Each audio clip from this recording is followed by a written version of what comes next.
जिस तरह से 60 लोगों को जिंदा जला दिया था, उसका समाज में आक्रोश था। नमस्कार, इन खबर में आपका स्वागत है। गुजरात दंगों को लेकर के गठित एसआईटी की रिपोर्ट को चुनौती देने वाली याचिका खारिज होने के बाद कार्रवाई शुरू हो गई है। एनजीओ चलाने वाली तीस्ता शीतलवाड़ को जहां मुंबई से हिरासत में लिया गया, वहीं पूर्व आईपीएस श्री कुमार को गिरफ्तार कर लिया गया। आईपीएस अधिकारी संजीव भट्ट के खिलाफ भी मामला दर्ज किया गया है और इस पूरे मामले को लेकर के केंद्रीय गृह मंत्री अमित शाह ने एजेंसी एएनआई को जो इंटरव्यू दिया है, उसमें एक एक करके सबको धोया है। ये इंटरव्यू सुनने लायक है, सुनिए जरा। एक पुलिस अफसर का नाम दिया है, एक एनजीओ का नाम दिया है और कुछ पॉलिटिकल एलिमेंट्स का नाम दिया है। ये तीनों ने मिलकर जजमेंट के अंदर ये स्पष्ट कर दिया है कि सनसनी खड़ी करने के लिए झूठ बातों को फैलाया गया, झूठ बातों को आगे बढ़ाया गया और झूठे सबूत घड़े गए। एसआईटी को जो जब जवाब लिखवा रहे थे, तब भी उनको मालूम था कि ये झूठा जवाब है, जिसको एसआईटी ने भी बाद में कोर्ट के सामने रखा कि ये झूठे जवाब थे और वो जानते थे कि झूठे। आज कोर्ट ने स्पष्ट कर दिया कि सरकार ने दंगा रोकने के लिए भरसक प्रयास किए। कोर्ट ने यह तय कर दिया कि मुख्यमंत्री ने बार बार शांति की अपील की थी। कोर्ट ने यह तय किया घटनाएं मतलब ट्रेन जलाने की घटना के बाद जो दंगे हुए वो सुनियोजित नहीं थे, स्वप्रेरित थे।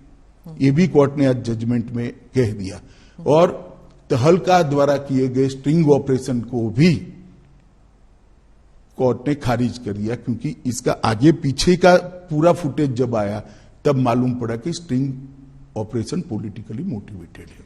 सेना को बुलाया नहीं गया इतनी देर तक, 3 दिन नहीं बुलाया गया। आज सुप्रीम कोर्ट ने कहा देयर वाज नो डिले, लेकिन क्या सेना, अगर आप उस वक्त होम मिनिस्टर होते, गृह मंत्री होते, तो क्या आप सेना को बुलाते नहीं जल्दी?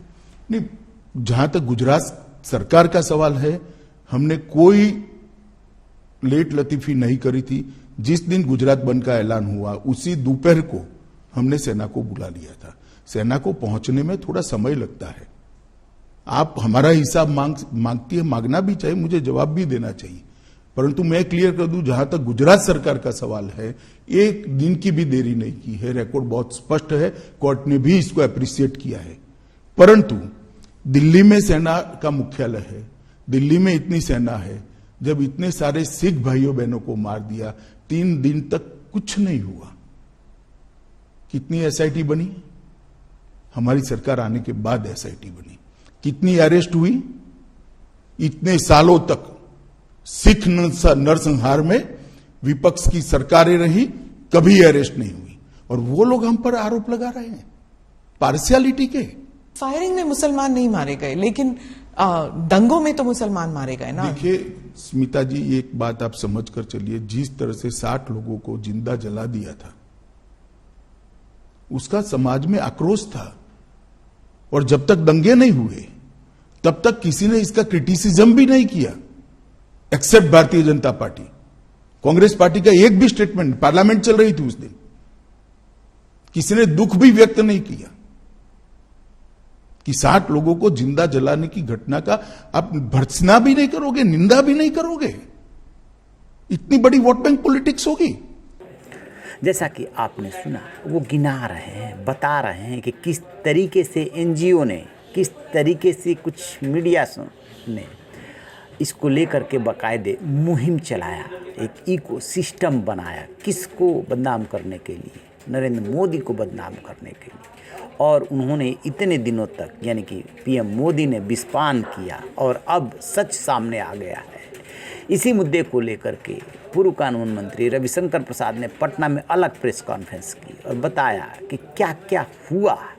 अब सुप्रीम कोर्ट के फैसले के बाद कुछ कहने को नहीं बचता है और इधर कार्रवाई शुरू हो गई है।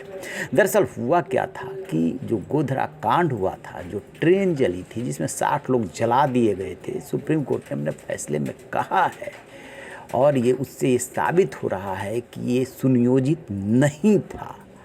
उसके बाद जो कुछ भी हुआ वो स्पॉन्टेनियस था, वो उसके आक्रोश में हुआ था और सरकार ने अपनी तरफ से जो भी कदम उठाया वो सही उठाया, तत्काल कार्रवाई की थी। लेकिन इस पूरे कांड को लेकर के नरेंद्र मोदी को आज तक घेरा जाता है। एसआईटी गठित हुई सुप्रीम कोर्ट के आदेश पे, उसके बाद एसआईटी ने रिपोर्ट दी, 250 से अधिक लोगों से पूछताछ की, तब सीएम यानी कि उस समय सीएम थे गुजरात के नरेंद्र मोदी, उनसे 20 घंटे तक पूछताछ हुई थी, लाइमलाइट में थे, चर्चे का विषय था।